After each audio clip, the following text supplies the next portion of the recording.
Hər vaxtınız xeyir olsun, xoş gördük hər birinizi.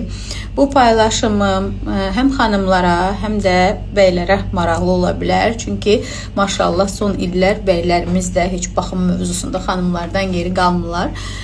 İstəyirdim ki, məhz kosmetoloji prosedurlardan danışım, hansı ki, mən özümdə çox ehtiyatla, qorxa-qorxa edirəm bu kosmetoloji prosedurları. Bilirsiniz ki, illərdir doktor Nigar xanım Sultanovanın pasiyentiyəm və özümdə cüzi bir nəysə toxunuş edəcəmsə, onu belə Nigar xanıma həvalə edirəm ürək rahatlığı ilə. O da bilir ki, mən kaprizli müştərilərindənəm. Ona görə də nə edəcəksə onu belə mənimlə məsləhətləşir. Təbii ki, hər bir xanımla, hər bir müştəri ilə belədir. Sadəcə məsləhətli şəkildə bunun nəticəsi nə ola bilər, necə bir reaksiya verə bilər. Bütün bunlardan əmin olandan sonra o proseduru mənə icra edirik. Son vaxtlar soruşursunuz ki, üzünüz çox gözəl olub, par-par yanır dəriniz. Bunu üz-üzə ünsiyyətdə olan dostlarım da soruşur. Xanımlar, rəfiqələrim kim görsə deyir ki, dərin nə gözəl olub, işim olub və səhər saatlarında meykapsız belə o parıltını özüm hiss edirəm.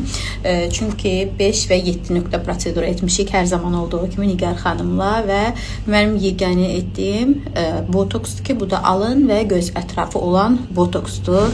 Bax, onu belə vurğulamaq istəyirəm ki, çox xanımlar əziyyət çəkirlər ki, botoks proseduru etdim və nə bilim, baxışım dəyişdi, üzümün mimikaları dəyişdi, qaşlarımda asimetriya yarandı. Bu hallar ola bilər çox az, mində 1 milyonda bir, ola bilər cüzi səhv toxunuş olsun və yaxud da ola bilər ki, həmin kosmetologun qeyri-peşəkarlığından irəli gəlsin ki, düzgün nöqtələrə iynə müdaxiləsi olmadığına görə. Və vurğulamaq istədiyim bir tərəf də var. Xanımlarımız düşünürlər ki, bəzən filan məşhur filan proseduru etdi, gözəl oldu və yaxud da nə bilim, ceyran göz, qaş dartma, nə bilim, yanaq qaldırma, mənə də etsə gözəl olacam. Xeyr, üzlər individualdır. Hər kəsin üz cizgiləri, mimikası, baxışı, genetikası fərqlidir. Düşünün ki, onda olan bir şey sizdə yaxşı alınmaya bilər. Ona görə kosmetoloqları da günahlandırmayın bunun üçün. Təbii ki də kosmetoloq bildiyi halda icazə verməz və müştəri illah ki, istəyirəm bunu et dediyi şeyi etməz. Mən etmirəm, get başqası etsin deyər.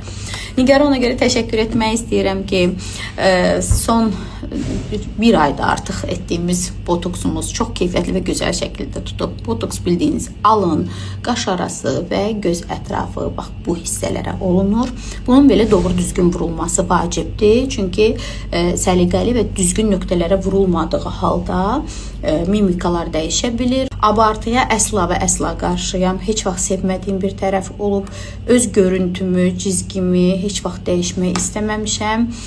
Buna heç razı da olmamışam və mən bilgili bir qadın olaraq gedib əyləşirəm kosmetoloqun əlinin altında. Mənə kimsə desə də ki, gəl bunu edək, razı olmuram. Çünki bilirəm ki, məndə yaxşı alınmaz və yaxud da ehtiyat edirəm ki, birdən X tərəfin fikirləşirəm ki, belə olar, belə olmaz.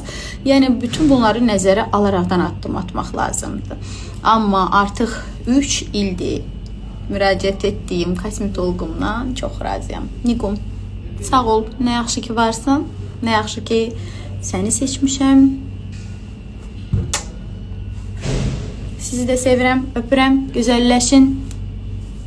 Belə, gedim. Bitti Rahoş. Все? Hə, danışdım. Ələm. Gəl söndür.